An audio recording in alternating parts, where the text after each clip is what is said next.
ఈరోజు దేవుని వాగ్దానం 34వ కీర్తన 10వ వచనం.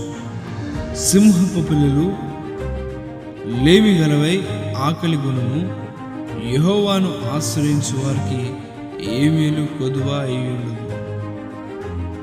యెహోవాను ఆశ్రయించు వారికి ఏ మేలు కొదువ అయ్యుండదు అంటే సింహపు పిల్లలు లేమి గలవై ఆకలి కొనినను అంటే ఈ మాట ఎందుకు చెప్తా ఉన్నారంటే, సింహపు పిల్లలు ఆకలితో ఉండడం అనేది జరిగే పని కాదు. ఎందుకంటే సింహం తన పిల్లల్ని ఎప్పుడు ఆకలితో ఉంచదు.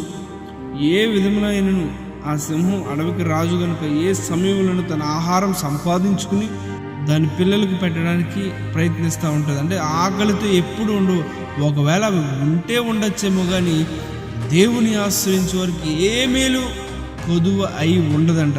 నిజముగా మనం ఎవరిని ఆశ్రయిస్తున్నాం? మనుషుల్ని ఆశ్రయిస్తూ ఉన్నామా? మనకు కనిపించే వారిని ఆశ్రయిస్తూ ఉన్నామా? దేవుని ఆశ్రయిస్తూ ఉన్నామా? నిజముగా మీరు దేవుని ఆశ్రయించిన వారైతే, నిజముగా మనం దేవుని ఆశ్రయించిన వారమైతే దేవుని మేలులు మనకి ఎప్పుడు కొదువ ఉండవు.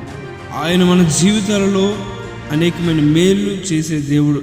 ఆయన చేసే ప్రతి ఒక్క మేలు కూడా ఆయన ప్రణాళిక చొప్పున ఆయన సమయంలో జరుగుతాయి. ఒకవేళ కీడు సంభవిస్తుందేమో భయపడద్దు. ఆ కీడు వెనకాల మీ జీవితంలో ఒక మేలు దాచి ఉంచిన దేవుడు. ఈ యొక్క మాట మీరు నమ్మినట్లయితే ఈ యొక్క వాగ్దానం మనందరి జీవితాల్లో నెరవేర్చబడును గాక. ఆమేన్.